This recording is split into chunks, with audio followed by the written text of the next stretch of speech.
Okay, quick question. When a meeting invite hits your calendar, do you feel excited, neutral, or immediately annoyed? Today, we are fixing meetings and calling out why so many of them are quietly failing.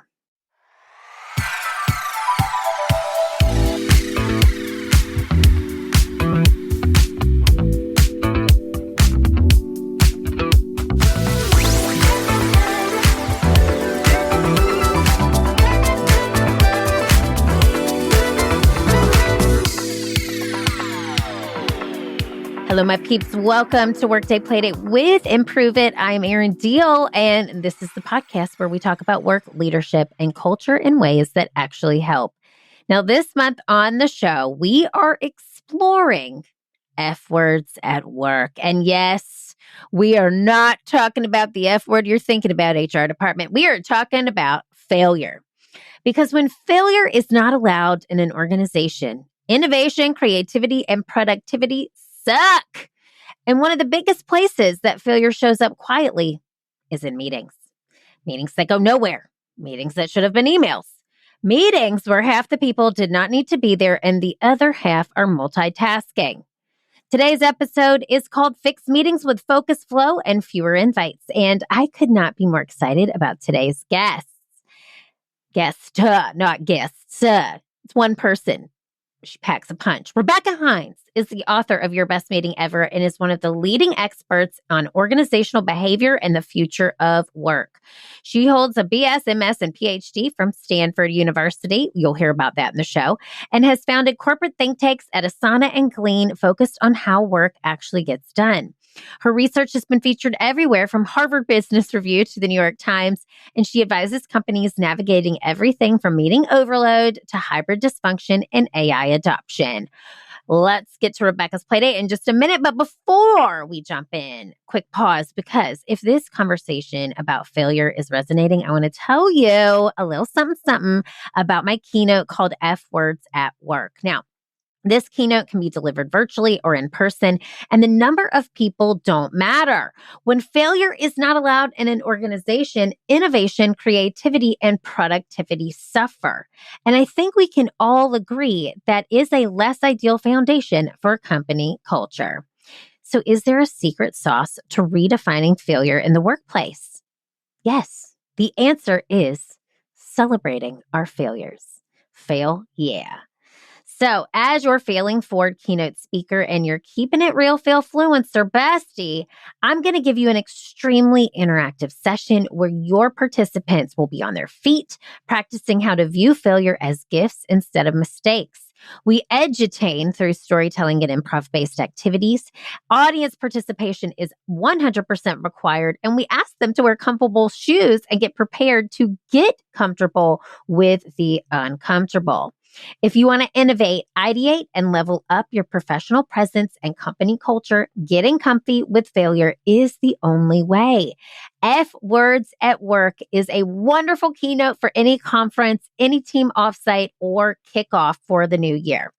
Okay, if you want to learn more, learn to improveit.com is our website. That's improveit.com. Let's get back to the play date. Okay, peeps. We are on the playground. Here's the problem. Most meetings fail, and we have normalized it. We fail to define purpose. We fail to invite the right people. We fail to respect people's time. And we fail to admit the meeting was a failure. Meetings are one of the most expensive uses of time in organizations. We talk with Rebecca about this today, and yet they are often the least examined. Why we are talking with Rebecca matters so much because Rebecca helps leaders stop treat meetings like a default and start treating them like a design problem. But here is the epiphany. Meetings are not really the problem. How we design them is. Data shows that professionals spend an average of nearly half their work week in meetings, and many report that most of those meetings are unnecessary or ineffective. It's not a time issue, it's a leadership issue. Now, when meetings fail, focus fails, flow fails, and people quietly disengage. The solution is not fewer conversations. it's better ones. And Rebecca's work shows us that fixing meetings is one of the fastest ways to reduce burnout and increase performance.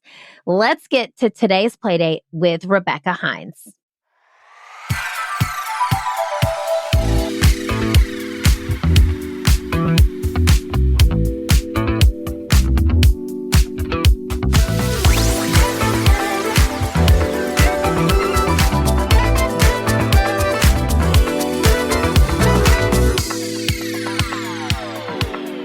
Okay, Rebecca, it's happening. We're here on the Playdate. Welcome to Workday Playdate. Thank you so much for having me, Erin. This is going to be great. I know. I feel it already. Okay, so this is what I want us to do. I want you to just sit for a minute, just like get grounded, and let's set an intention for this episode. It could be something you want to give to the peeps today. It could be something you want to receive. What's a word that comes to mind to you? When we think about meetings in particular, which we're going to talk about, the knee-jerk reaction to meetings is negative. And I hope by the end of this conversation, folks, your audience, us here, we feel just a little bit more positive about meetings and the potential of great meetings and the potential of having our best meeting ever. Oh, okay. I like that intention of like setting an intention to have the best meeting ever. Yes. Okay. All right. And then this is just a fun one. Where, if we could be anywhere in the world, where are we having this play date together right now? Like it doesn't have to be on a playground. It could be anywhere. Where do you want to have this play date?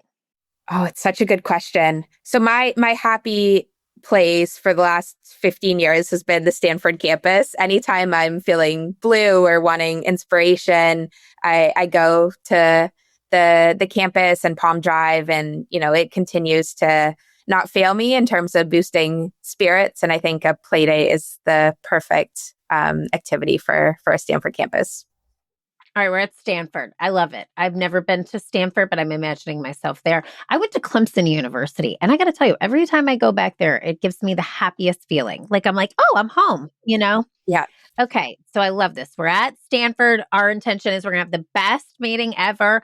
And we even say we'll like have the best podcast ever. Okay, so let's take it there. Mm-hmm. Okay, I love it. Let's jump right into it. Because you say that every organization needs a meeting doomsday. What is a meeting doomsday? So a meeting doomsday is the fix for meeting overload when meeting overload has gotten so bad. And we all feel it. We all have, at least at some point in our lives and careers, calendars that are overpacked, stuffed with meetings, legacy meetings that might have worked for us last year or last month, but don't work for us in their current form. So meeting doomsday is essentially a 48-hour calendar cleanse. You're deleting your recurring meetings for 48 hours and then very intentionally adding back the ones that have some value, thinking about how can we tweak the length, the cadence, the attendees, and the agenda items so that those meetings work for us right now. Okay, so good. All right, so that as an entrepreneur, I could do that on my own, right? But we got a lot of peeps who are leading big teams and big organizations. How do they, is this a solo activity? They're doing this with their peeps? How does it work? Ideally, it's done at the organizational level, and it's hard. It's hard to convince senior leaders that this is worth the effort and the potential risk. But consistently, when we think about just how much time we spend in meetings, it's massive, 20, 25 hours per week for many people. The opportunity to reset is massive. And ideally, it's done at the organizational level. If not, the team level, it doesn't do a whole lot of good at the individual level if you're within a larger ecosystem, because meetings are interdependent by definition. They involve other people. And the more we can level set at the team level, organizational level, the more we're going to fix our broken meetings. Did I hear you say that people are in meetings 20 to 25 hours a week? Did I hear that correctly? Easily. And It definitely varies by role, by function. But what's fascinating, Erin, is when we go back to the 1960s, we were seeing executives spend less than 10 hours per week in meetings. By about 2007, that number had increased to 23 hours. So more than doubled in the span of a few decades. And, when we think about what those meetings look like back in 1960s, they don't look all that different today. And yet we continue to deploy them. We continue to know they're dysfunctional, and we continue to cling to them as business as usual. Man. Okay. Also, my dog, Big Deal, is here for the conversation. If you see him jump up, Yes. he's an 8-pound toy poodle.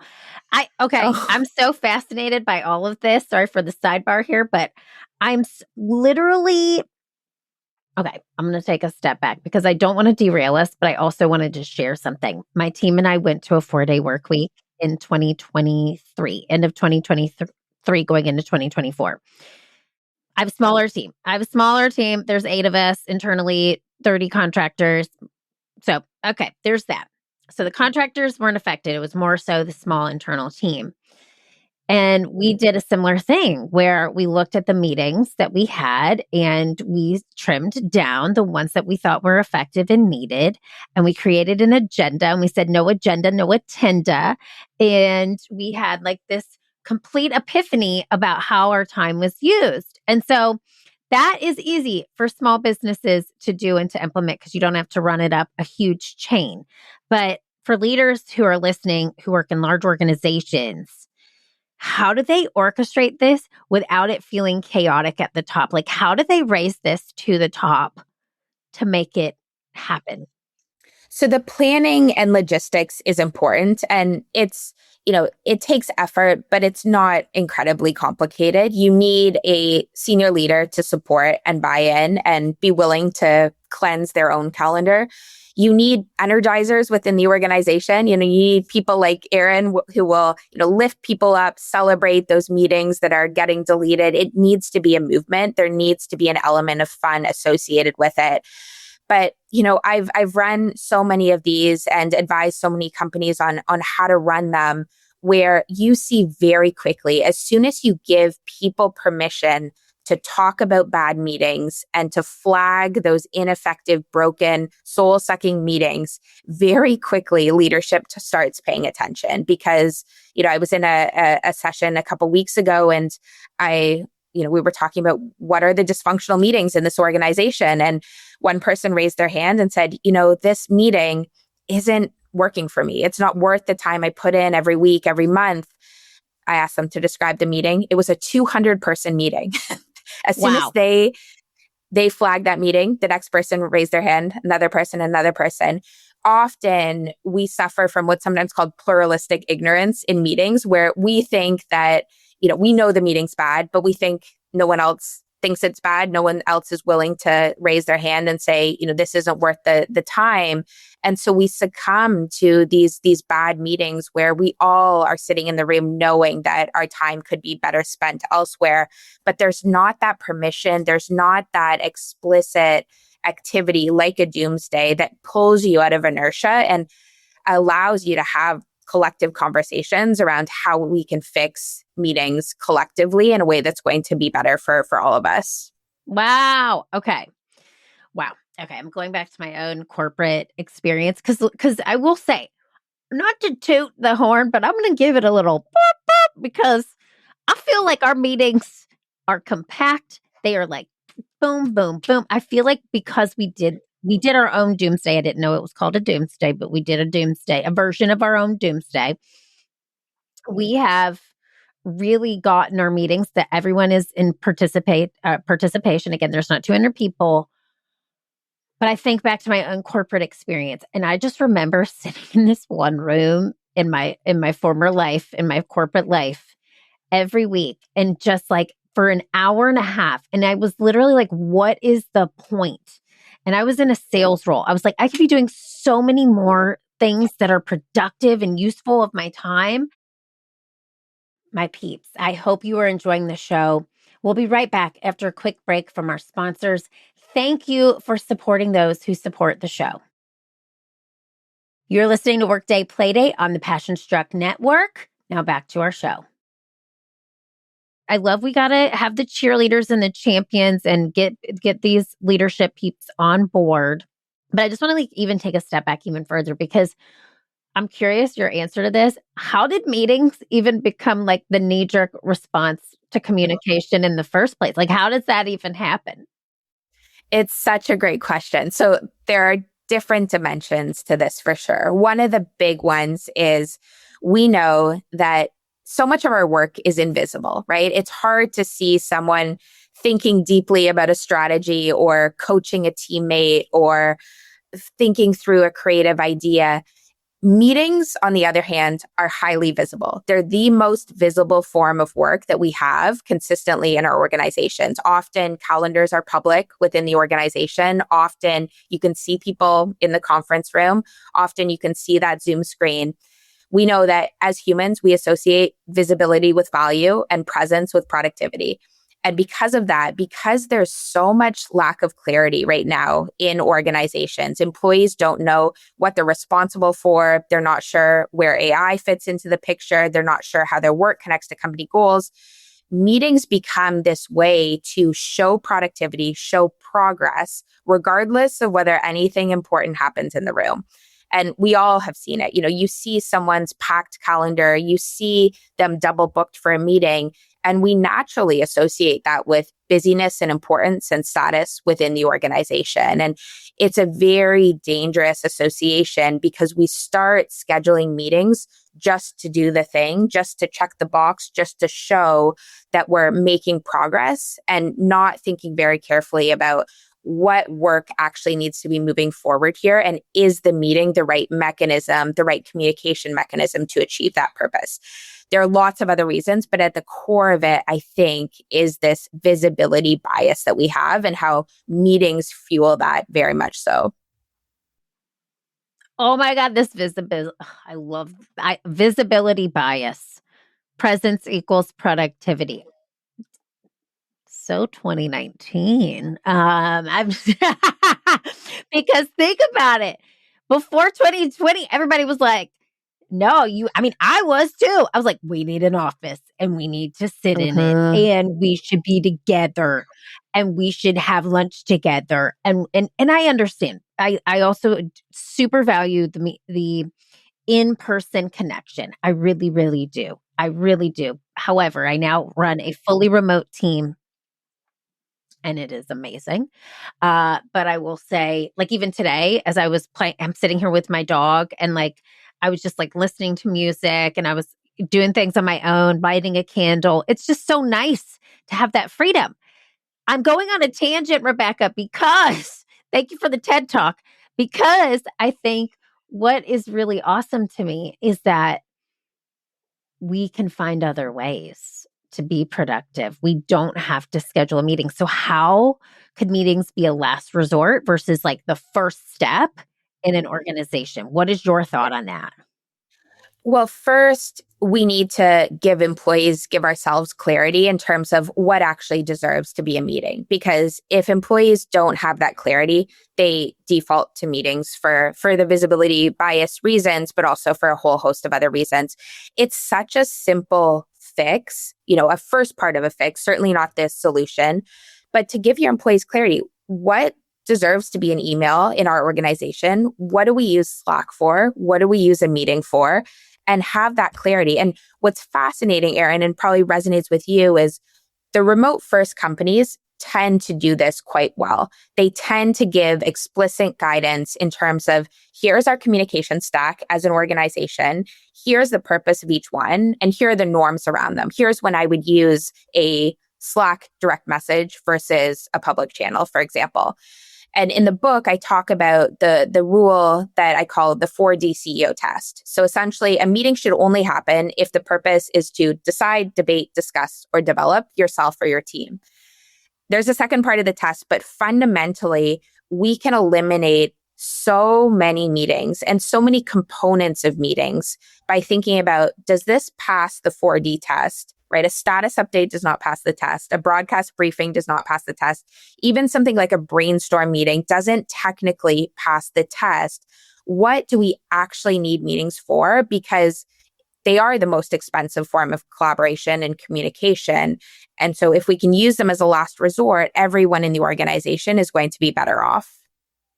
You just said something that was like ding, ding, ding. And I call it normally when we're doing improv, the aha, ha, ha moment because we're laughing, but I'm not laughing because I'm like, oh, shoot.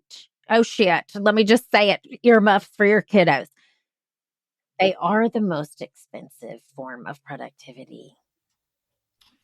No other form of communication or collaboration requires us to be physically present, synchronously paying attention, like meetings. And any other form of communication we're working asynchronously. There's breaks, there's pauses. We can work in a distributed way.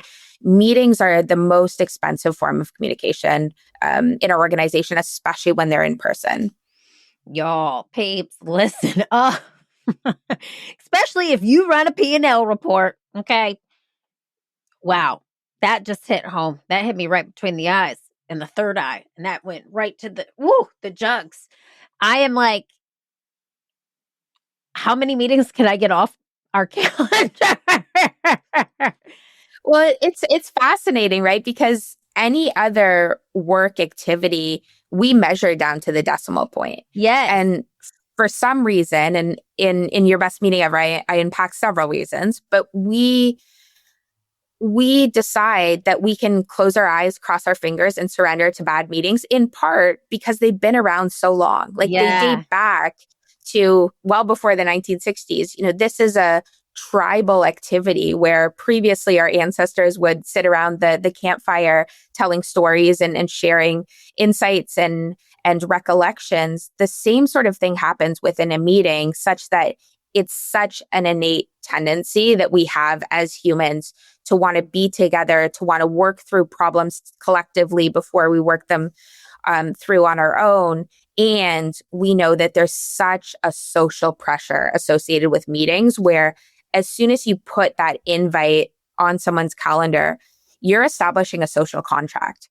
And breaking that contract, not reciprocating in the form of showing up for the meeting, starts to feel like you're not just declining the meeting, you're declining the person behind the meeting. And that again dates back to these, very tribal tendencies that we have as humans that very much lead to this culture where we over-index on meetings. Our default knee-jerk reaction is the meeting over the less expensive form of communication. Wow. Mind blown.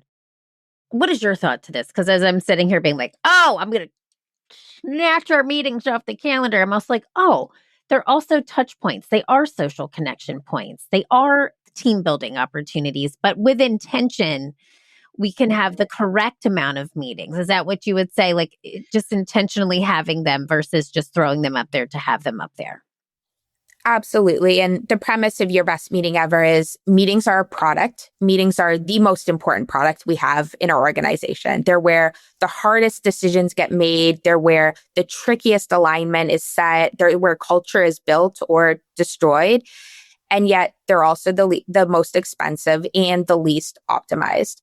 And so this intentionality is so important. And there's a reason why that fourth D is develop yourself and develop your team, because we know that in-person or face-to-face interactions, there's no substitute for that in terms of building relationships.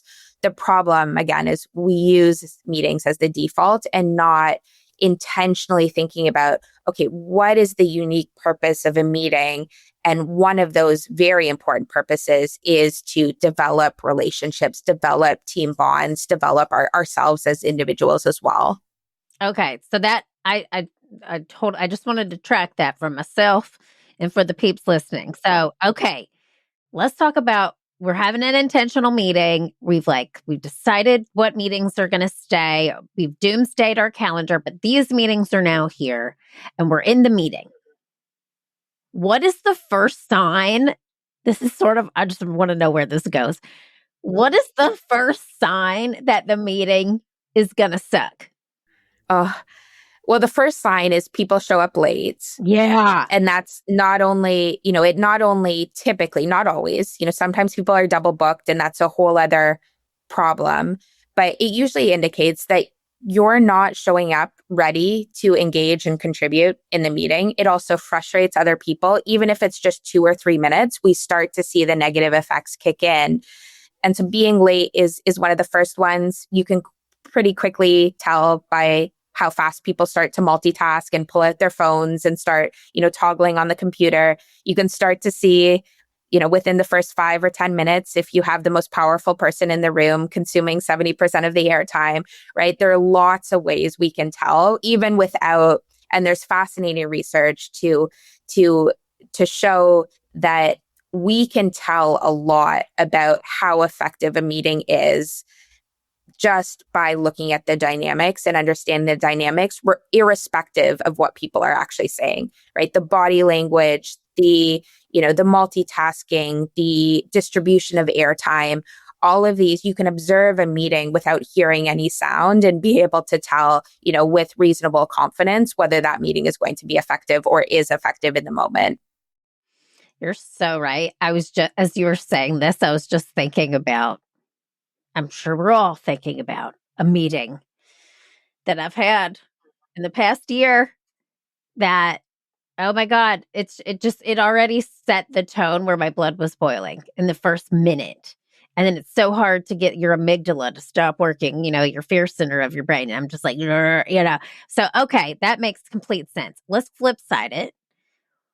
What is a way that leaders can show up and delight their teams in a meeting? Like, what is the opposite of suck in this scenario?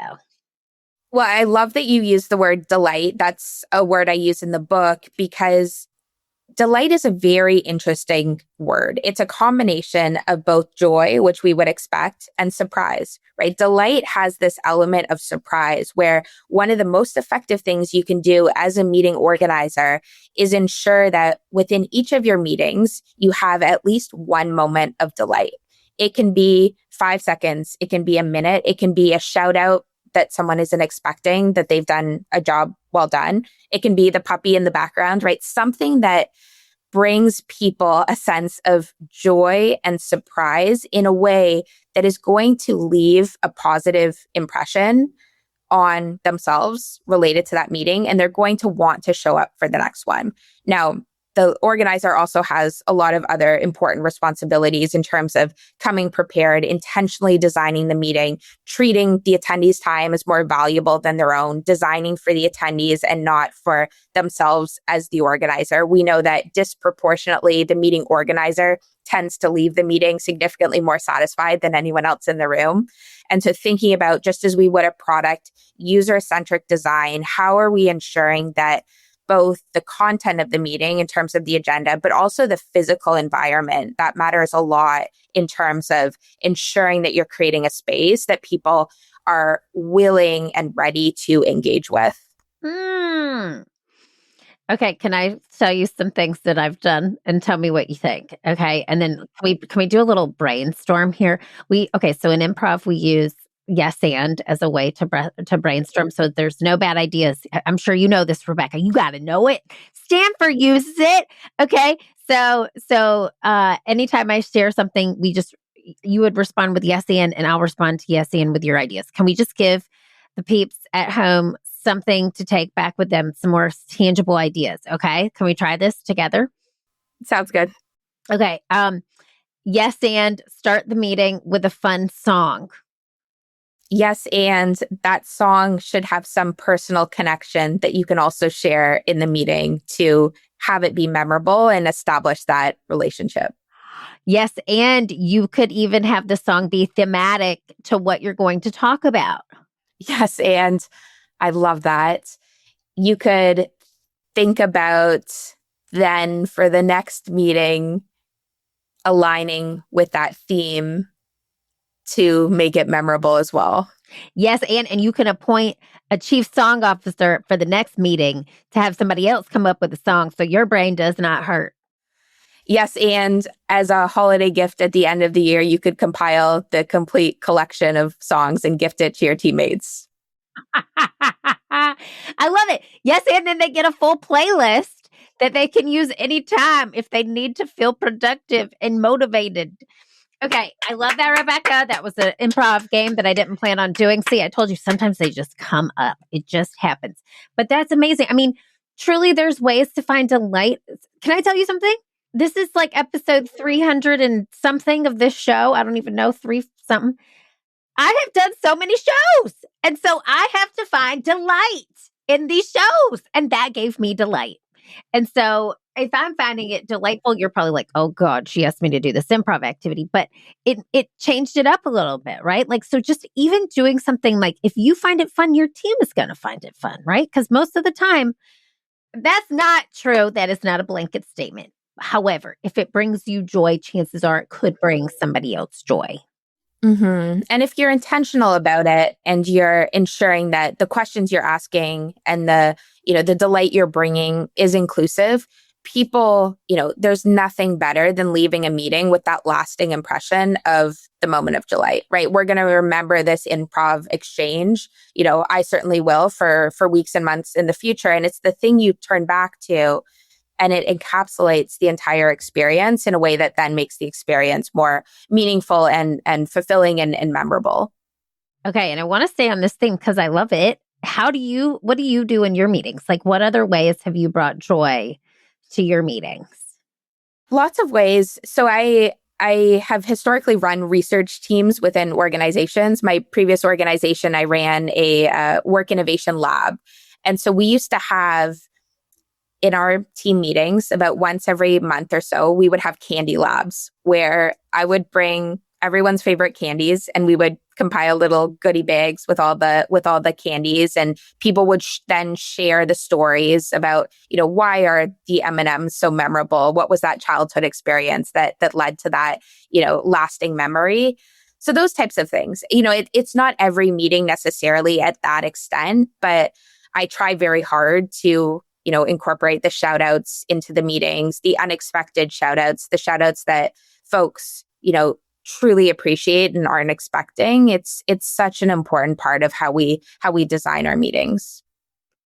I love it. I love it because we need to have more fun at work. That's why this show exists. You got to have bring some candy labs to your meetings, peeps. Bring something that brings you joy, because if we're not having fun, what's the whole point? You know what I'm saying? Like, what's the whole point? And we do our best work. It's very clear. We do our best work when we're happiest and we're, enjoying the experience of work. And delight is an important way to extract that and ensure that people are, doing meaningful work at large. Okay. So Rebecca, if people want to start having a more productive meeting, what is one step they could have to have the best meeting ever starting today? That intentionality. It starts with the title of the meeting. It certainly starts with the agenda, but think about how you're titling that meeting. And is that title telling people what to expect, or is it a generic, sync coffee chat? We see the title of the meeting matter significantly in terms of the effectiveness of the meeting. What are some awesome titles that you've heard? For example, we have Monday meeting and Thursday meeting. Mm-hmm. And we all know what each one of those entails, but what could we call it? So if there is a very specific, if it's not a recurring meeting, or if it is, but there's a very specific outcome associated with the meeting and it's a singular outcome, often titling your meeting as such is a great way to ensure that you're anchoring on, just as I would recommend you do in the agenda. What exactly are you trying to do in the meeting? Align on the Q3 budget versus Q3 budget discussion primes people to ensure that you're walking in and out with that verb, that action that you're intending to achieve. If it's a recurring meeting, if it's a team meeting, also injecting fun into it. If you have a team name, put that in the meeting invite. All of these things prime us for a certain type of engagement within the meeting that should differ depending on the purpose. Okay, I love that. You're naming the meeting the intention of the meeting. I freaking love it. Rebecca, do you know that Oprah Winfrey, before she talks to anybody in a meeting, asks them, what is the intention of this meeting? I love that because you'll walk in, and I see this in particular with one-on-one meetings between managers and direct reports. The two parties will walk in with a very different understanding of what is supposed to happen within the meeting or what they want to achieve within the meeting. And often, because of power dynamics, you'll have the manager disproportionately influencing how the meeting is designed and that intention versus the direct report, where if we're doing it right, the direct report should be guiding the intention of the meeting in almost all cases. So good. Okay. What would Oprah do? Do that. Okay. I love it. Okay. Well, Rebecca, I could talk to you all day. I know the peeps are going to want to talk to you too. Where can they find you? Where can they get your book? All the things. So my book, Your Best Meeting Ever, is available at all your favorite bookstores. I'm on LinkedIn as well, and my website is RebeccaHinds.com. Love it. Okay, Rebecca, we're going to link it all in the show notes. This is my final question for you. How are you going to make work more playful today? What are you going to do? So increasingly, I'm a big user of AI and researcher of AI, and I'm increasingly passionate about finding ways to use AI to inject delight, inject more humanity into the ways in which we work. So I'm not sure what that will look like today, but I imagine at some point I'll be prompting the AI to help me inject some part of humanity into the workday. Okay, that is fun. Okay, you're playing with a robot. That's what I say when I'm talking to my chat GPT. I'm always like, it's my robot. You're playing. You're playing. Sometimes I have full-blown conversations. Sometimes we're therapizing. Sometimes it's my life coach. Sometimes it's my doctor. Rebecca. Okay, well, I'm glad you're using it to bring more joy to work because that's what we do here at Workday Playdate. I'm so glad we talked about having the best meeting ever at Stanford on this Playdate. It was so fun. And I'm so excited for the peeps to find your book, to learn more about you. This was the best podcast ever. I had a pretty good time. This was great. Thank you so much for having me, Erin. This has been a great conversation. Stay tuned. There'll be more with Rebecca. Thanks for coming. Okay, peeps, let's wrap it up. Here's what I want you to take away. Meetings aren't neutral. They shape culture. They signal what we value, and when they fail, it creates a ripple effect of frustration and disengagement. I want to thank Rebecca for helping leaders see meetings not as a necessary evil, but as an opportunity to do better. And now, it's the time you've been waiting for, the Playdate practice. So this week, I want you to choose one reoccurring meeting on your calendar. Ask 3 questions. What's the purpose of this meeting? Number 2, who truly needs to be here? And number 3, what would success look like in 30 minutes or less? What is the purpose of this meeting? Who truly needs to be here? And what would success look like in 30 minutes or less? If you can't answer these questions, cancel it, redesign it, or turn it into an email. That is not failing. That is leading my peeps. So until next time, keep playing, keep learning, keep failing forward. I'm so happy you met me on the playground. I'll see you next time.